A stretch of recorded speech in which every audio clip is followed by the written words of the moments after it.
నమస్తే welcome to Andhraprabha. నేను వంశీ.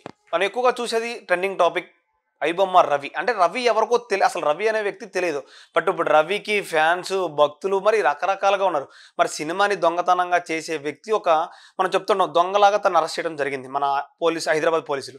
మరి ఎందుకు తనకి ఎంత హైప్ ఇస్తున్నారు? ఏంటి అసలు తనకి ఎలాంటి శిక్షలు పడుతున్నాయి? తనకి జైలు శిక్ష పడుతుందా లేదా?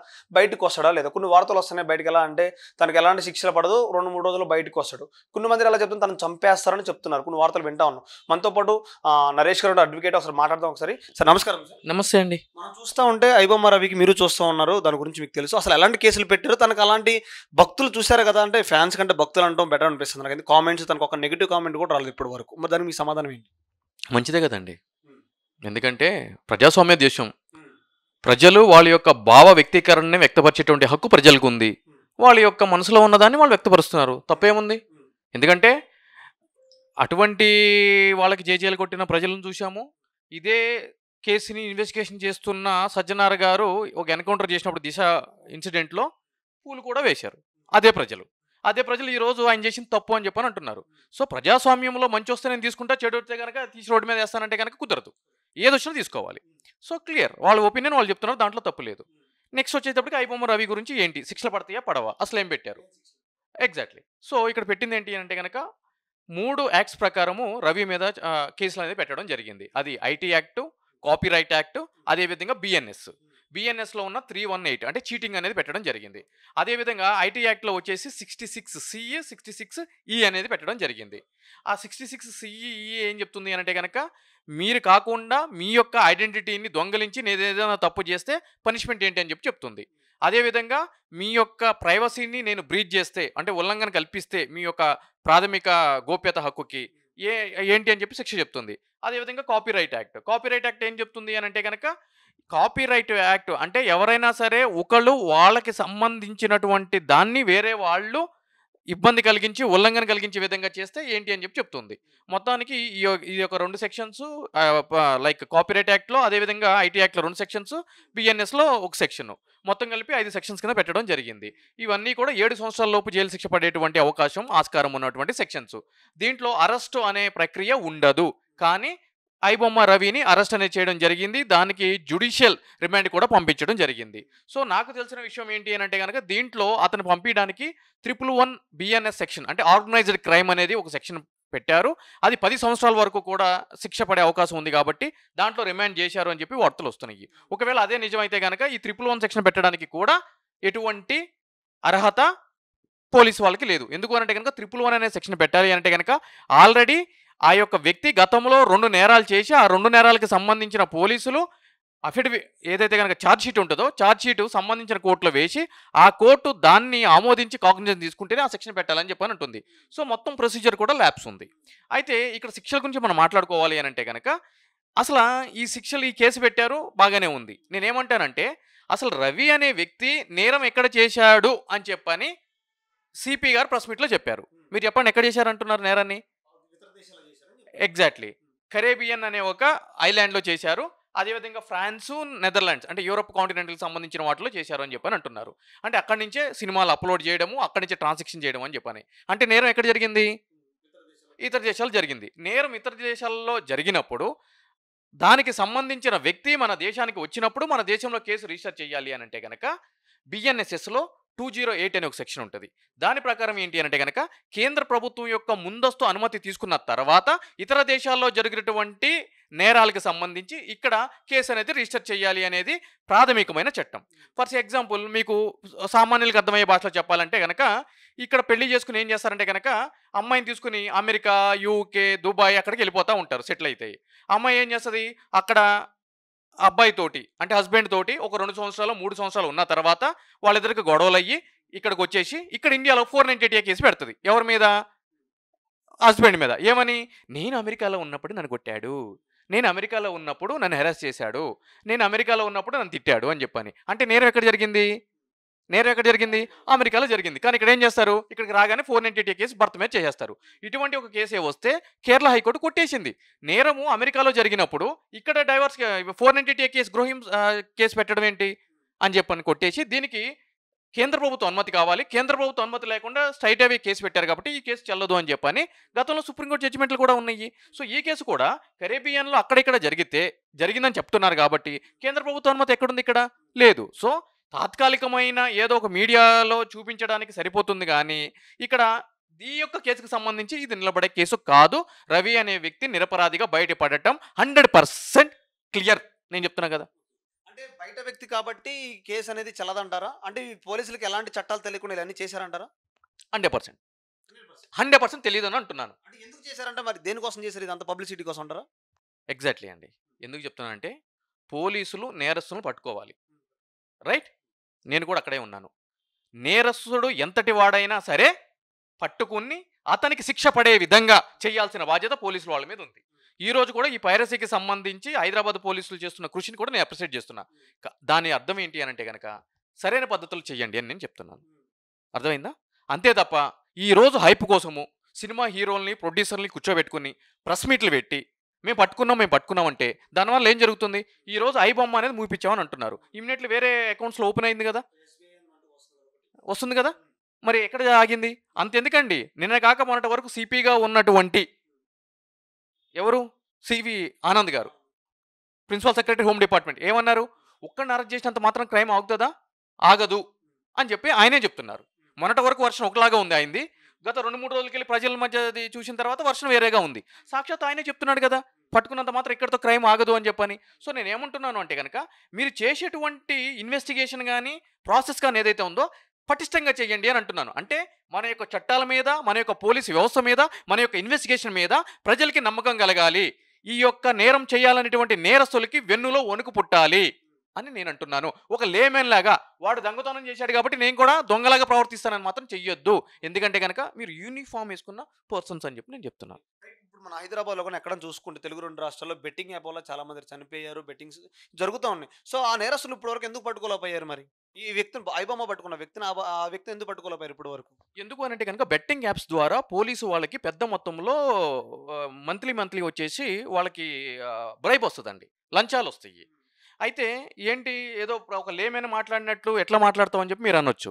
నేను క్లియర్గా చెప్తున్నానండి, బెట్టింగ్ యాప్ గురించి. తెలంగాణలో బెట్టింగ్ యాప్ అనేది నిషేధం. దానికి సంబంధించి గేమింగ్ యాక్ట్ అనేది ఉంటుంది. సెక్షన్ 3, సెక్షన్ 4 అంటే ఒక వ్యక్తి గేమింగ్ ఆడితే వాళ్ళకి విధించే సెక్షన్లు ఏ విధంగా ఉంటాయి అని చెప్పని. సో ఈ విధంగా ఉన్నప్పుడు ఆ 3 and 4 ఏం చెప్తుంది? 6 నెలలు జైలు శిక్ష అంటుంది. లేదు అంటే కనుక 1000-10,000 రూపాయలు ఫైన్ అని అంటుంది. మీరు 10 కోట్ల రూపాయలు బెట్టింగ్ ఆడి పోలీసు వాళ్ళకి దొరికినప్పుడు వీళ్ళు ఏం చేస్తున్నారంటే రిపీటెడ్గా దొరికిన వాళ్ళ మీద 111 సెక్షన్ ఆర్గనైజ్డ్ క్రైమ్ పెట్టకోకుండా వాళ్ళ దగ్గర భారీ మొత్తంలో డబ్బులు తీసుకుని 3 and 4 పట్టుకుంటారు.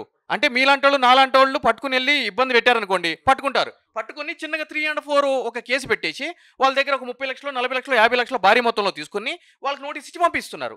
వాళ్ళు మళ్ళీ వెళ్ళి ఆడుకుంటున్నారు. దానికి ప్రత్యక్షమైన నిదర్శనం ఏంటంటే కనుక నేను ఒక కేసు డీల్ చేస్తున్నాను. నా క్లయింట్ 23 కోట్ల రూపాయలు బెట్టింగ్లో పోగొట్టుకున్నాడు. పోగొట్టుకుంటే దీనికి సంబంధించి పోలీస్ స్టేషన్కి వెళ్ళి కంప్లైంట్ ఇస్తే 23 కోట్ల సిగ్గులు ఎదురా పోగొట్టుకోనీకి అని అంటున్నారు. ఎఫ్ఐఆర్ రిజిస్టర్ చేయకుండా మేము ఈడీ కంప్లైంట్ ఇచ్చాం, స్టేట్మెంట్స్ ఇచ్చాం, అయినా కూడా ఈడీ ఇప్పటివరకు కేసు రిజిస్టర్ చేయలేదు. హైకోర్టులో రిట్ వేశాను. రిట్ వేస్తే అప్పుడు రిజిస్టర్ చేశారు. దాన్ని ఇన్వెస్టిగేషన్ చేస్తున్న ఇన్వెస్టిగేషన్ ఆఫీసర్ నాగాచార్య అని చెప్పి ఉంటాడు. Rachakonda police commissionerate, LB Nagar cyber crimes అన్నీ ఇచ్చిన తర్వాత కూడా ఈ క్రైము అని ఎట్లా ప్రూవ్ చేస్తాము? ఇప్పటికీ 2 నెలల 15 రోజులు అవుతుంది. ఇతనికి మీద క్రైమ్ రిజిస్టర్ అయిన సంగతి నిందితుడికి తెలుసు. నిందితుడు అయినా కూడా బెట్టింగ్లు ఆడుతున్నాడు. ఇప్పుడు నేను గట్టిగా హైకోర్టు ద్వారా రిట్లేసేటప్పటికి ఇన్ఫర్మేషన్ ఇచ్చేశారు. అతను అమెరికా వెళ్ళిపోయాడు. ఇప్పుడు చెప్పండి, రవిని పట్టుకున్నాడు, ఆయన పట్టుకోలేరా? తెలిసిపోయింది కదా ఎవరో. ఇక్కడ ఉన్నప్పుడే పట్టుకోలేదు, అమెరికా వెళ్ళినప్పుడు పట్టుకుంటారు బదర్. నా పాయింట్ నీకు అర్థం కాలే. కేసు పెట్టి 2 నెలలు అయింది. అవతల వ్యక్తి డీటెయిల్స్ ఇచ్చాము, ప్రాపర్టీ డీటెయిల్స్ ఇచ్చాము, ఏం కారు వాడతాడో ఇచ్చాము, బ్యాంక్ అకౌంట్లు ఇచ్చాము, ఎక్కడ ఉంటాడో చెప్పాము, అతనికి ఇన్ఫర్మేషన్ ఇచ్చి నువ్వు వాడుకోరా మేము చూసుకుంటాం అని చెప్పని అన్నారు. ఇప్పుడు కేసు కోర్టు నుంచి టైట్ అయ్యేటప్పటికి అతన్ని నువ్వు ఒక 1 రోజులో 2 నెలల్లో అమెరికా వెళ్ళిపోయి అమెరికా నుంచి బెట్టింగ్ ఆడుకో అని చెప్పి పంపించారు. చెప్పండి, పోలీసులే. రుజువు చేయగలుగుతారు ఇవన్నీ? మీరు టెలికాస్ట్ చేస్తారా? ఇంకా చూసుకున్నట్టయితే ఇప్పుడు వేరే వ్యక్తులు కూడా, అంటే ఒక వ్యక్తి లాయర్, అంటే అడ్వకేట్స్ కూడా చాలా మంది నేను రవి కోసం పోరాడతాను, రవి ఏం తప్పు చేయదు అంటున్నారు. సో అక్కడ వచ్చే కామెంట్లకు మీరేం చెప్తారు? అవునండి, ఎందుకు తప్పండి? తప్పెందుకండి? అడ్వకేట్ ప్రాథమిక లక్షల కోట్లు పెట్టి సినిమాలు తీస్తున్నారు వాళ్ళు. వాళ్ళకంటూ ప్రాఫిట్ కోసం చూస్తూ ఉంటారు. సినిమాలు తీసేది ఒక థియేటర్ ఎక్స్పీరియన్స్ వేరేలా ఉంటుందని చెప్తూ ఉంటారు. సో అలా చేయడం తప్పే కదా ఒక విధంగా. అవునండి. ఇప్పుడు సినిమా ఇండస్ట్రీకి సంబంధించిన ఎంతమంది ప్రముఖులు డ్రగ్స్ కేసుల్లో పట్టుపడ్డారు అని చెప్పని గత బీఆర్ఎస్ ప్రభుత్వంలో 12 నుంచి 14 మంది ప్రముఖుల్ని తీసుకుని వచ్చి అకున్ జబర్ గారి ఆధ్వర్యంలో వాళ్ళ మీద ఇన్వెస్టిగేషన్ జరిగింది. ఒక 2 సంవత్సరాలు కేసు నడిచింది. మేము శాంపుల్ తీసుకున్నాము, నెయిల్ శాంపుల్ తీసుకున్నాము, హెయిర్ శాంపుల్ తీసుకున్నాము అని చెప్పని కేసును నడిపించారు. మీడియా అంతా కూడా దాన్ని ఫోకస్ చేసింది. కేసు ఏమైందండి? ఏం లేదని చెప్పి తేల్చేశారు. దాని తర్వాత ఈడీ రంగంలోకి దిగింది. కేసు ఏం చేసిందండి? ఏం చేయలేదు. మరి అప్పుడు ఏం చేశారండి? వాళ్ళ తరపున కూడా అడ్వకేట్లు పెట్టుకున్నారు కదా. అంటే డ్రగ్స్ కల్చర్ అనేది మంచిదా? మన నేటి భవిష్యత్తుకు మంచిదా? పిల్లల భవిష్యత్తుకు మంచిదా? అడ్వకేట్ యొక్క ప్రాథమిక విధి ఏంటి? ఎవరైనా ఉండండి, irrespective of the nature of the person, ఒక అడ్వకేట్ దగ్గరికి వచ్చి నన్ను ఇట్లా ప్రొటెక్ట్ చేయి అని అంటే కనుక ప్రొటెక్ట్ చేయాల్సిందే. ఎవిడెన్స్ యాక్ట్ కూడా అదే చెప్తుంది. అడ్వకేట్కి దాంట్లో ప్రివిలేజ్ ఉంది.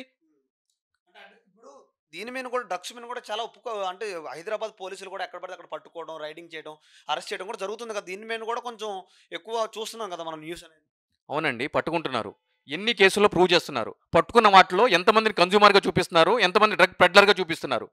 భారీ మొత్తంలో సొమ్ములు అందజేస్తే అతన్ని కన్జ్యూమర్ కింద చూపిస్తున్నారు. అంటే ఏంటి? 6 నెలల వరకు జైలు శిక్ష పడే అవకాశాలు ఉంటాయి. నోటీస్ ఇచ్చి పంపిస్తున్నారు.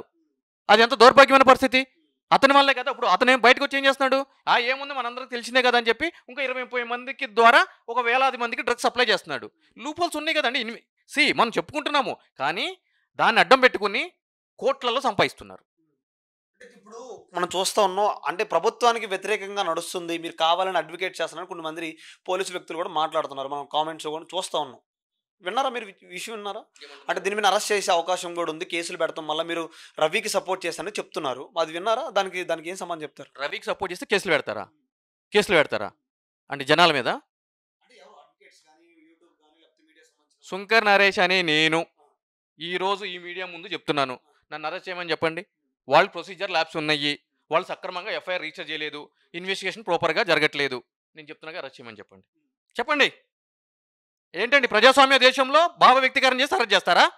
అరెస్ట్ చేస్తారా అండి? అరబ్ దేశాల్లో ఉన్నామా? ఎందుకు అరెస్ట్ చేశారనే దాని మీద దొంగతనం కాబట్టి, అదొక తప్పు కాబట్టి, క్రైమ్ నేరం కాబట్టి అరెస్ట్ చేశారు. దాన్ని పట్టుకోవడం తప్ప అంటారా? పట్టుకోవడంలో చట్టబద్ధంగా వ్యవహరించాలి అని అంటున్నాను. ఒకళ్ళు దొంగతనం చేశారు కదా అని చెప్పని మీరు కూడా వెళ్ళి దొంగతనం చేస్తారా? దొంగతనం చేయరు కదా. దొంగకి అధికారికి తేడా ఏముంటండి? అధికారి చట్ట ప్రకారం నడుచుకుంటాడు కాబట్టి అధికారి అన్నాడు. దొంగ చట్టానికి అతీతంగా రాత్రిపూట దొంగతనం చేస్తాడు కాబట్టి దొంగ అన్నారు. తేడా ఉంది కదండి. భారతదేశంలో తనకి పౌరసత్వం లేదంటారు. ఎక్కడ వ్యక్తే లేకపోతే అదర్ కంట్రీ వ్యక్తే తను? నేను వెళ్ళి వాళ్ళ ఇంట్లోకి వెళ్ళి పాస్పోర్ట్ చూడలేదండి. సజ్జనార్ గారు ప్రెస్ మీట్లోని నేను చూశాను. ఇక్కడ పౌరసత్వం వదులుకొని 85 లక్షలు 90 లక్షలు కట్టి కరేబియన్ పౌరసత్వం తీసుకున్నాడు. అతను భారతీయ పౌరుడు కాదు అని చెప్పి ఆయన చెప్తేనే నేను తెలుసుకున్నాను. నేను వెళ్ళి చూసింది ఏం లేదు. ఇతర కంట్రీల మీద మనం కేసులు పెట్టే అవకాశం ఉందా లేదా? కేసు పెడితే ఎలా ప్రొసీజర్ అవ్వాలి అసలు అడ్వకేట్? బయట నేరం జరిగినప్పుడు, బయట దేశానికి సంబంధించిన వ్యక్తులు చేసినప్పుడు ప్రొసీజర్ ఏముంటుంది అని అంటే కనుక ఈరోజు మనం చూస్తున్నాము, ఎంతోమంది ఇక్కడ చదువుకోవడానికి బయట ఆఫ్రికా దేశాల నుంచి, నైజీరియా దేశాల నుంచి నీగ్రోస్ ఇక్కడికి వచ్చి డ్రగ్స్ని తీసుకుని వచ్చి డ్రగ్స్ సప్లై చేస్తూ డ్రగ్స్ కేసుల్లో ఎన్డీపీఎస్ యాక్ట్లో పట్టుబడుతున్నారు. అటువంటి జరిగినప్పుడు ఏం చేయాలి అని అంటే కనుక వాళ్ళ యొక్క వీసా వ్యాలిడ్ ఉందా లేదా అని చెప్పి డాక్యుమెంట్స్ ప్రాపర్గా చెక్ చేసిన తర్వాత వాళ్ళకి సంబంధించి ఫారినర్స్ యాక్ట్ అని చెప్పని ఉంటుంది. దానికి సంబంధించి సెక్షన్ 3(1)(c) అని చెప్పని ఉంటుంది. వాళ్ళకి ప్రాపర్ వీసా వ్యాలిడ్ డాక్యుమెంట్స్ ఏమీ లేకుండా వాళ్ళు ఇక్కడ ఉంటూ అనధికారంగా ఏదైనా సరే నేరం చేస్తే వాళ్ళని ఇమీడియట్లీ వాళ్ళ యొక్క దేశానికి, ఇక్కడ దేశం సొంత డబ్బులు పట్టుకుని డిపోర్టేషన్ చేయాలి. అది ప్రొసీజర్. లేదు, శిక్షించే అవకాశాలు ఉంది, ఇమీడియట్లీ వాళ్ళని అరెస్ట్ చేసి జైలుకి పంపించాలి. జైలుకి పంపించినప్పుడు ఇక్కడ భారతదేశంలో ఉన్నటువంటి వ్యక్తులకి ఎటువంటి చట్టాలు అమలు అవుతాయో వాళ్ళకు కూడా అటువంటి చట్టాలే అమలు అవుతాయి. అదే ప్రొసీజరు. కానీ బయట నేరం జరిగినప్పుడు ఇక్కడ కేసు రిజిస్టర్ చేయాలి అని అంటే మాత్రము సెంట్రల్ గవర్నమెంట్ యొక్క ముందస్తు అనుమతి కావాలి 208 BNSS ప్రకారం అని చెప్పని అంటున్నాను. చివరిగా ఐబొమ్మ రవి గురించి కానీ ఇక్కడున్న పోలీస్ వ్యక్తుల గురించి ఏం చెప్దాం అనుకుంటున్నాను? ఐబొమ్మ రవికి నాకు వ్యక్తిగతంగా పరిచయం లేదండి చెప్పడానికి. అతను ఏం తింటాడు, ఏం చేస్తాడు, ఏంటి అని చెప్పని. అతను చేశాడో చేయలేదో కూడా నాకైతే తెలియదండి. నేను మీడియా ద్వారా చేశాను. ఎగ్జాక్ట్లీ నేను అదే చెప్పబోతున్నాను. నేను బీయింగ్ ఎన్ అడ్వకేట్గా నేను ప్రాక్టికల్గా ఏదైనా ఒక కంక్లూషన్కి రావాలి అని అంటే కనుక ఒక డాక్యుమెంట్ని వెరిఫై చేసి ప్రాపర్గా వెళ్ళిన తర్వాత, ప్రాపర్ ట్రయల్ జరిగిన తర్వాత మాత్రమే చెప్పాలి.